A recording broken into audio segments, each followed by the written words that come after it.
Good evening, everyone, and welcome to the Daily Wrap for Thursday, the 12th of May, 2022. Got a lot to talk about today. Man, first of all, a day of technical difficulties, and I think that was a result directly of my attempting to upgrade our setup here. If you remember, I talked about this yesterday, that there's a few new improvements that I've done. We have new overlays now that are now color changing, which is really nice to do a different color for every playthrough. I think that's going to be pretty neat. But I also wanted to start using a 1080p webcam again. I've had a 1080p webcam forever. I use it every day. But when I do gameplay, I do 480p video in a little box, 4:3 aspect ratio. When I do this, like the daily wrap, I do 1080p 16:9 aspect ratio. Well, people have been criticizing me for years saying, why don't you just do the 1080p for everything? And I said, well, I think it's because right now, when I'm doing full 1080p 60 frames per second gameplay like I do on my streams, it's already using a ton of my CPU on my computer. So, if I were to up the quality of the webcam, likely the CPU would end up being maxed out and it would probably drop frames. And people told me for years and years, oh, that's hogwash, it's not true, and yada, yada, yada. So finally, since I was already instituting some improvements and changes yesterday, I said, let's just try it, okay? Immediately, we started seeing frame rate drops in the gameplay. Immediately. It was like not even... oh wait, the first game we played yesterday, frame rate drops. Last night we played Halo Infinite, frame rate drops out the ass. So today, I was strongly considering turning it off, but I said, let's try one more stream. Let's try the Forgotten City and see what happens. So guess what happened? My mic malfunctioned, which was the weirdest thing because usually my mic rarely functions. So I restarted my whole stream. We played the Forgotten City, and guess what? Frame rate drops. And everyone was saying, this is weird because when we've played the Forgotten City, we never saw frame rate drops. I'm like, I'm not seeing the frame rate drops in the game. It's you guys seeing them because, yeah, my setup is maxing out because I have the 1080p webcam. Now, most people have told me in the last day, they're not seeing any advantage to having the 1080p webcam. They don't really see the difference anyway between that and 480p. So on tonight's late stream, when I turned on Mirror's Edge to start up the playthrough, guess what happened? My mic malfunctioned again. And what's happening is OBS basically errors out and nothing works, and I have to restart my whole PC when that happens. It's got to be the 1080p webcam. It has to be. That's the only thing I've really changed. So I said, we're not doing it. We're going back to the old webcam style. When I do gameplay, it'll be 480p webcam and better gameplay visuals with less choppiness. And when I do this, like the vlog style, we'll go back to the 1080p full webcam. And this is just what we're stuck at. Like I told you guys, I cannot buy a new webcam or do any improvements. My CPU is already maxed. So if I were to get a new piece of equipment and try to take it into the equation, it wouldn't work. This is why I need a new PC, which is what we've been talking about, is that maybe in the next couple of months we can see if I can maybe do some fundraisers or get some components donated and we can make a new PC, because this one just is not cutting it. I can't make... I'm basically reaching the limitations of what I can do improvements-wise because the PC is limited, okay? All right. So that being said, we had technical difficulties on both streams today. Both I had to do a forced PC restart. I've now put the webcam back to the old way, so let's hope this doesn't continue to happen, okay? So, gameplay-wise, first stream today was the Forgotten City. Now, what was hilarious about this is people were telling me you could beat this game within an hour and a half to get the final ending, okay? I was very skeptical about this. Some people were telling me, no, there's no way. You basically would take about 2 hours to do everything you need to do to get the secret ending, but then there's all this dialogue and stuff you need to do for the ending, and unless you're going to just skip all the dialogue and try to rush to the end, you obviously want to experience what you've earned by playing these hours of extra gameplay. It would take about 3 hours, okay?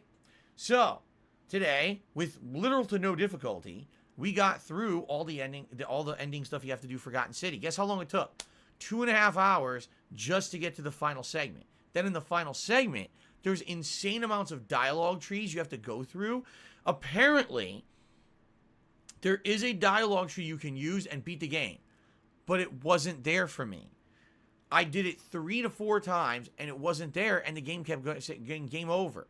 So people started looking it up on the internet, found it, told me this is what you need to say dialogue-wise.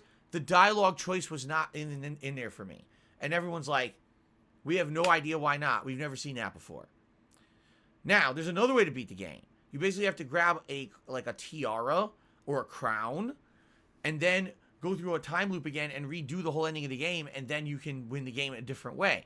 The crown kept glitching through the floor and disappearing from the game. So an ending that, if it worked properly, should have maybe taken 20 to 30 minutes, took me over an hour. I had to stream past 4:30 p.m., which is way over the time. My streams end at 4. So my dinner was cold. I was super late getting out of here. I mean, the ending was pretty good. I liked the ending of The Forgotten City, but man, that whole segment being full of bugs kind of ruined the experience for me, because everything else in the game I absolutely enjoyed. It was only that last segment being full of bugs and taking 3 times as long as anyone else to beat it was pretty annoying as shit. But I just find it hilarious that it was almost 4 hours for me to beat the game when people were saying I could beat it in an hour and a half. What it is some people just completely underestimate what it's like to be an interactive streamer. They think, well, if I just sat here and I wasn't talking to anyone around me or interacting with anyone, I was just rushing through all the dialogue, playing it for myself, I could beat it in 90 minutes. Yeah, maybe, but that's not the case for me. You know what I mean? Anyway, so we did beat The Forgotten City. The ending is live on DSPGaming. Check it out. I actually liked the ending, was very frustrated at the fucking bugs. I was like, how did they ruin the end and have so many bugs in the last sequence of the game? What a way to end on a downer, you know? All right, then tonight. Oh, by the way, I should say this. I was shocked and, yes, pleasantly surprised at the amount of support we got for The Forgotten City after having not played the game since the 2nd of February. I mean, we're talking over a 3-month wait. Not only did people come back to see the finale, they supported the stream. We did pretty good. And I was very happy with that, and thank you to those who did support that stream. Or if you are watching on demand on YouTube later and you happen to maybe do a super thanks or something, thank you, because I wasn't expecting any support. I thought it was going to be one of my deadest streams ever, and it ended up being a pretty decent stream, okay? Tonight for Mirror's Edge. First of all, I haven't played this game since 2008. This game has significant frame rate boosts on the Xbox Series X. I remember it being good on Xbox 360. It's running smooth on my Series X, full 60 frames, okay? I like it, but it's definitely showing its age with some of the wonkiness of the jumping. And there was a few bugs and things we encountered where she wouldn't grab the ledges for no good reason. It was a little frustrating, but at the same time, I remembered it being as such. But the game has exceptionally good checkpoints, which makes it still playable even if you fail a million times.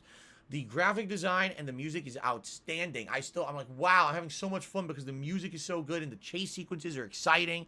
Like, wow, I remember this game. It was one of the first games that I played when I was becoming a YouTuber and I was making content, and it actually kind of blew me away with what it was. And that's why I was so inspired to keep doing videos, because I liked these really unique games that were coming out back at that 2008 time. Okay, so here's the good news. We made good progress. I think I beat like 7 chapters or something crazy like that tonight. I don't remember how many chapters the game has, but we had good progress. I had a lot of fun, and the viewing audience was actually a good-sized audience and loved it too. The only problem, the support was pretty much non-existent. And I'm going to be honest with you guys. That worries me, and here's why. My plans were as thus. Take Skyrim and put it as a daytime stream. Balance Skyrim with WWE 2K22 for a few weeks, maybe 2 weeks or so.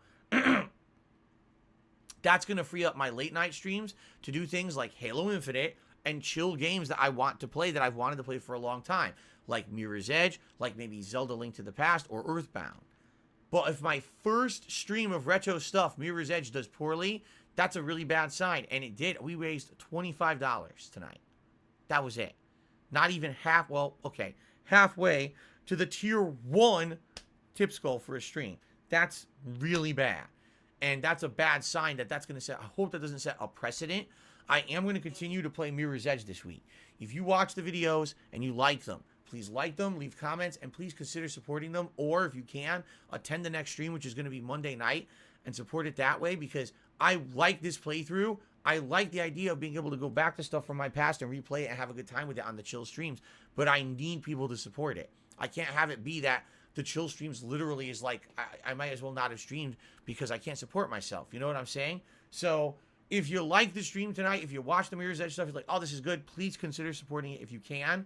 And I'm hoping this is not establishing a pattern that if I do play more retro stuff, no one's going to care. Because people say to me all the time, Phil, why don't you just play whatever you want? You're a content creator who can make his own schedule. You're right, but this is both my hobby and my job. I have to make intelligent decisions that what I'm playing is not only going to be entertaining to me, but also is going to entertain an audience that will then support it so I can make a living. Or else I can't do this anymore. You see? It's tough. It really is a double-edged sword being a content creator, because I can't just sit here and play whatever I want all the time. I've wanted to play Mirror's Edge for 9 years. Yeah, ever since I did direct capture, I said, man, I want to do another playthrough of Mirror's Edge. It's taking me this long to get to it. Pretty crazy, don't you think? I want to replay Zelda. I want to replay Earthbound. Those are games I only played once 9 years ago. I want to play them again. These are games from my childhood that I absolutely love, and I'm craving playing them, and I can't do it if there's not going to be support. I really hope that this was a fluke, and that people will actually continue to support the playthrough moving forward. I really hope so, okay? All right, so tomorrow, Skyrim Anniversary Edition on the first stream, continuing the Dragonborn DLC, and then Friday Night Fights, old school Street Fighter fun on the late shift, okay? So Saturday, the big marathon. Please continue to vote on the cuisine you want to see for the Feasting with the King on Saturday. You can do that on the main channel page of DSP Gaming under the community tab.